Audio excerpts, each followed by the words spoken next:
علیکم علی بھائی، نیکسٹ ہمارے ساتھ انجینئر ریاض الدین بھائی، ان سے بات کرتے ہیں جی۔ السلام علیکم ریاض بھائی، آپ لائیو ہیں، اپنا سوال کریں۔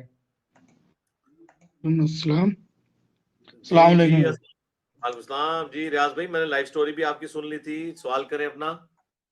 1 سیکنڈ جی، سوال یہ ہے کہ اگر آپ کو جیسے مجھے مسجد میں جماعت میں شامل نہیں ہونے دیا جاتا ہے کسی بھی حال میں، دوسری مسجد ہے نہیں ہے اس کو چھوڑ دیں، تو کیا تب بھی مسجد میں ہی جا کے نماز پڑھنا ہے یا گھر پر بھی پڑھ سکتے ہیں؟ جی جی جی، میں نے وہ آپ کو سارا پرابلم کا سن لیا تھا۔ آپ یہ بتا رہے تھے آپ بریلی سے ہیں، آپ بریلی سے ہیں اور بریلوی بھی تھے، اور جی جی آپ بریلویوں نے آپ کو مسجد سے نکال دیا رفع الیدین کرنے کے اوپر، اسی لیے پھر میں نے جی کومنٹس کیے تھے کہ لائیو کر لیں۔ دیکھیں میں جی آپ جی کو اس کا بتاتا ہوں۔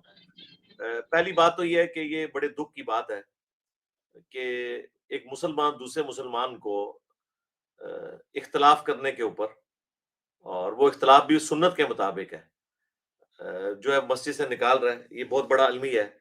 ایسی صورتحال میں ہم غیر مسلموں کو کیا اسلام کی دعوت پیش کریں گے کہ جب مسلمان کے شر سے دوسرا مسلمان محفوظ نہیں ہے اور مسلمان خود ونریبل ہوئے ہیں مسلمانوں کے ہاتھوں، تو یہ تو بہت بڑے دکھ کی بات ہے۔ اللہ تعالیٰ ان کو ہدایت دے اور آپ کے لیے بھی ثانیہ فرمائے۔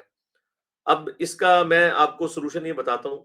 آپ نے کہا کہ مسجد جو ہے وہ دوسری 4-5 کلومیٹر کے فاصلے پہ ہے، تو یہ تو ایک سلوشن ہے۔ ایک دوسرا سلوشن بھی ہے جو میں اکثر اپنے اسٹوڈنٹس کو بتاتا ہوں کہ آپ ان کے سامنے یہ کام نہ کریں۔ آپ گھر سے نکلیں ایسے وقت میں جب فرض نماز کے لیے جسٹ اقامت کھڑی ہونے والی ہو، یعنی آپ جوتیاں اتار رہے ہوں، وضو گھر سے کر کے نکلیں، جوتیاں آپ اتار رہے ہوں اور وہاں سے اقامت ہو رہی ہو، جیسے ہی نماز شروع ہو آپ امام کے پیچھے نماز پڑھیں رفع الیدین کے ساتھ ہی، اور جیسے ہی سلام پھرے آپ جو ہے وہ جوتیاں پہنے اور گھر آ جائیں۔ اگر آپ نے سنت نوافل ادا کرنے ہیں تو گھر آ کے کریں۔ اس پوری ایکٹیویٹی میں وہ آپ کو تنگ نہیں کریں گے۔ انہیں تکلیف ہی اس وقت ہوتی ہے کہ جب وہ یہ دیکھ رہے ہوتے ہیں کہ جب آپ وہاں پہ سنتیں پڑھ رہے ہیں یا لوگوں کے سامنے رفع الیدین کر رہے ہیں اور لوگ آپ کو یوں دیکھ رہے ہیں۔ جب آپ فرض نماز کے اندر کر رہے ہیں تو امام بھی آپ کو نہیں دیکھ رہا، آپ کے ساتھ 1-2 بندے کھڑے ہوئے دیکھ رہے ہیں، وہ کوئی اتنا بڑا مسئلہ نہیں ہے۔ ان کو تکلیف یہ ہوتی ہے کہ باقی لوگ وہ نہ کہیں رنگ پکڑ لیں۔ تو آپ ذرا ایک یہ تجربہ بھی کر کے دیکھ لیں، یہ تجربہ بھی کریں تو انشاءاللہ تعالی افاقہ ہوگا۔ اگر اس میں بھی افاقہ نہیں ہوتا اور وہ آپ کو مارنے پیٹنے کے لیے آ جاتے ہیں تو پھر ایز اے لاسٹ ریزارٹ پھر آپ جیسے بندے کے لیے جو اس کریٹیکل سچویشن میں ہے اور وہ اس پورے سسٹم کا، ہمارے یہاں پاکستان میں ہوتے اور آپ مجھے جگہ بتاتے تو میں 2 وکیل آپ کے ساتھ بھیج دیتا اور امام مسجد کو ہم تھانے میں بند کروا دیتے اپلیکیشن دے کے۔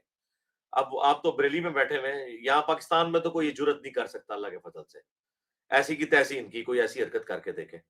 اگر وہاں پہ بھی آپ کوئی قانونی راستہ اختیار کر سکتے ہیں تو ضرور کریں، اور اگر آپ کر سکتے ہیں، اگر پھر بھی کوئی ایسا مسئلہ ہے تو ایز اے لاسٹ ریزارٹ ٹھیک ہے، پھر آپ کو جو کنوینئنٹ ہے آپ اپنے گھر میں بھی نماز پڑھ سکتے ہیں۔ لیکن یہ تمام شرائط کے بعد، یہ سارے تجربات کرنے کے بعد، یہ آخری دوائی ہے جو میں آپ کو دے رہا ہوں۔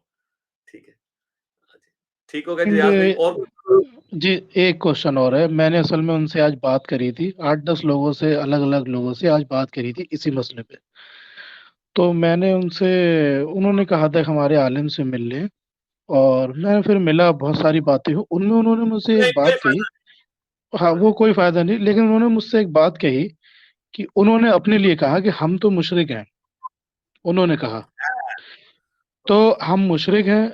انہوں نے اس کا ریزن یہ دیا کہ دیکھو غیر اللہ سے مدد جو مانگنا وہ مشرک کی پہچان ہے۔ میں نے بھی کہا ہاں ہے، انہوں نے کہا ہم مانگتے ہیں، انہوں نے سارے نام گنائے یہ وہ، تو اب اس کنڈیشن میں تو وہ یہ کہنا چاہ رہے تھے کہ آپ کوشش نہ کریں جماعت میں شامل ہونے کی، جو میں کر رہا تھا کوشش، تو ابھی بھی مجھے کوشش کرنی چاہیے یا نہیں، جب انہوں نے خود کہہ دیا کہ ہم مشرک ہیں؟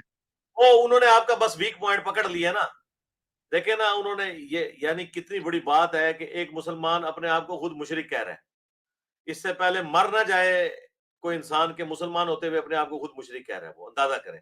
وہ بیسیکلی اپنے آپ کو نہیں کہہ رہے تھے، یہ وہ آپ کو ٹونٹ کروا رہے تھے، تانا دے رہے تھے کہ آپ کے نزدیک ہم مشرک ہیں۔ ٹھیک ہے ہاں، تو اگر تو وہ علمی جواب لینے والے ہوتے تو میں انہیں بتاتا کہ یار کوئی مسئلہ نہیں ہے۔ عبداللہ بن عمر جو ہے وہ خوارج کے پیچھے بھی نماز پڑھتے تھے، جبکہ خوارج حضرت علی کو کافر کہتے تھے، لیکن حضرت علی کہتے تھے ہمارے بھائی ہیں، یہ بھگوڑے ہو گئے ہیں۔ تو آپ بھی ان کو کہیں کہ آپ ہمارے بھائی ہیں لیکن بھگوڑے ہو چکے ہیں, کوئی مسئلہ نہیں. عبداللہ بن عمر بھی خوارج کے پیچھے نماز پڑھتے تھے, اور اگر آپ یہ سمجھتے ہیں کہ ہم آپ کو مشرک سمجھتے ہیں تو ہماری آپ کے پیچھے نماز درست ہوگی, لیکن یہ بات آپ نہ کیجیے گا, وہ شہید کر دیں گے آپ کو. یہ میں عذرائے تفنن آپ سے بات کر رہا ہوں. یہ تو وہ دیکھیں, یہ مولویوں سے ملنے کا کوئی فائدہ نہیں میرے بھائی, یہ لوگ بیونڈ ریپیئر ہیں, اور اس طرح کے معاملات کو اب وہ اگر کہیں ان کو کہ یار یہ میری نماز ہے نا, نماز میرا اور آپ کا اللہ کا معاملہ ہے, آپ بیچ میں نہ پڑیں.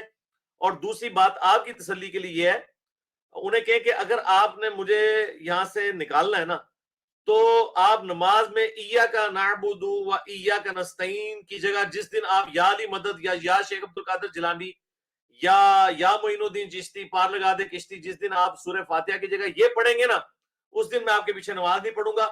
چونکہ نماز میں آپ شرک نہیں کر رہے تو نماز کی حد تک میں آپ کے ساتھ ہوں. کیسا پرفیکٹ جواب ہے, ٹھیک ہے نا. ہاں, انہیں کہ آپ نے مجھے نکالنا ہے نا, تو یہ آپ نماز میں نا سورہ فاتحہ کی جگہ نا یا علی مدد یا شیخ عبد القادر جیلانی مدد شروع کر دیں, تو انشاءاللہ میں اگلے دن نہیں آؤں گا. میرا آپ سے اتفاق ہے کہ نماز کے اندر آپ بھی موحد ہیں, میں بھی موحد ہوں. نماز کے بعد جو ہے نا میرا اپنا لکم دینکم ولی دین ہے. کیسا زبردست جواب ہے. ہاں, لیکن آپ بحث و تمیز نہیں کرنی, میں نے آپ کو تسلی دے دی. ٹھیک ہے, فی امان اللہ. ٹھیک ہے سر, ٹھیک ہے سر, شکریہ. جزاک اللہ. دعاؤں میں یاد رکھیے گا جی. السلام علیکم.